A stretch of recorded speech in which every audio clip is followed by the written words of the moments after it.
Kali ini saya bakal adu keawetan kualitas blok board up harian dari beberapa merek yang ada di online, yang jelas harganya terjangkau budget-budget rakyat. Oke, mana sih yang paling awet untuk harian dan apa aja sih perubahannya? Karena memang PNP itu mitos. Jadi banyak yang di custom. Oke, ini merek Zoom yang sekarang kita bahas ini MX dan Vixen. Oke.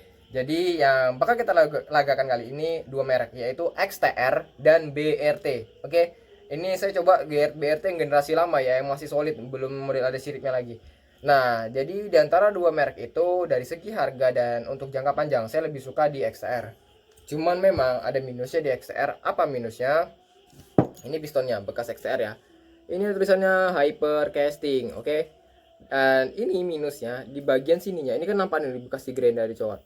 Aslinya dia agak ngembang ke samping. Nah, ini lucunya, ini nggak PNP, nabrak head. Agak aneh aja, padahal kan pabrikan ya harusnya kan dipasang tuh udah mereka perhitungan dengan baik, tapi ini nabrak jadi harus digerinda begini. Nah, kalau kalian mau pasang pakai XTR, gerinda dulu nih ya, cari aman, oke. Terus yang kedua, bagian blok sama headnya itu, bagian bloknya tuh kadang nggak rata sama headnya bagian sini. Nah, ini jadi ini nggak rata, banyak yang melengkung. Jadi saran saya kalau mau dipasang itu jangan dipasang dulu. Walaupun motornya Orion belum pernah diapa-apain, maksudnya headnya masih aman, nggak melengkung. Scrub dulu dua-duanya, penamat bloknya. Diratain itu tukang bubut. Jangan pakai kaca, itu pasti nggak rata.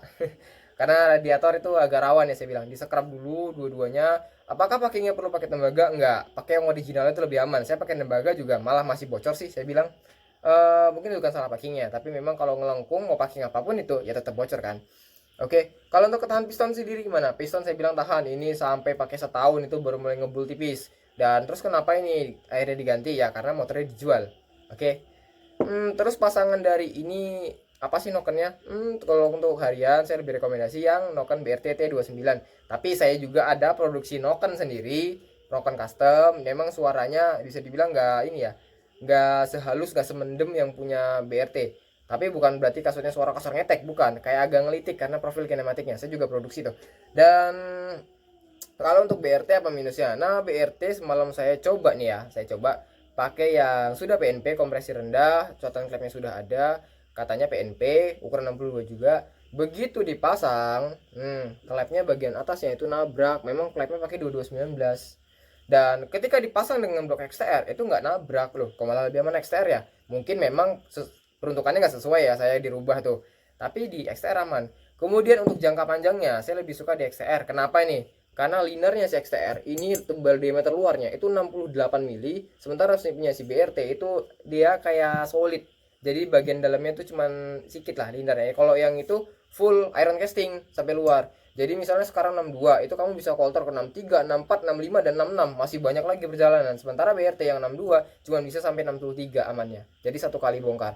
Jadi kalau misalnya continue, saya lebih suka yang XTR. Cuman kalau yang suka untuk keawetan ya saya lebih rekomend ke BRT. Tapi apakah BRT lebih awet? Nggak tahu ya karena penggunaan juga, tapi malah saya bilang lebih tahan yang ini. Untuk barbaran ya bahasanya. Untuk yang limiternya, belum kacau lah pokoknya ini untuk motor untuk spek gitu. Tapi untuk harian juga aman. Dan untuk spek 62, 63 apakah masih bisa pakai klep standar? Jawabannya bisa dan masih mampu. Apakah optimal? Ya mungkin nggak bakal seoptimal yang ukuran klep besar. Tapi untuk budget pelajar, pakai 62 model Nokon itu udah cukup saya bilang. Nggak perlu diporting, rekomendasi. Tapi kalau misalnya portingnya sampai kebablasan, botolnya sampai di porting, ya itu malah nggak awet ya. Botol dari bos klepnya. Oke, terus perubahannya apa aja yang aman? Rubahnya di sini, di seating clap. Seating clapnya kita rubah, diamblesin 1 mili di tukang bubut. Udah, itu aja. Sisanya full original, nggak usah nyeleneh, biar awet ya, biar tahan. Oke, filter udara usahakan dipakai. Nah, untuk Vixen apakah update 62 perlu main ECU? Main ECU disarankan, tapi jika tidak main ECU itu masih bisa. Oke, terima kasih.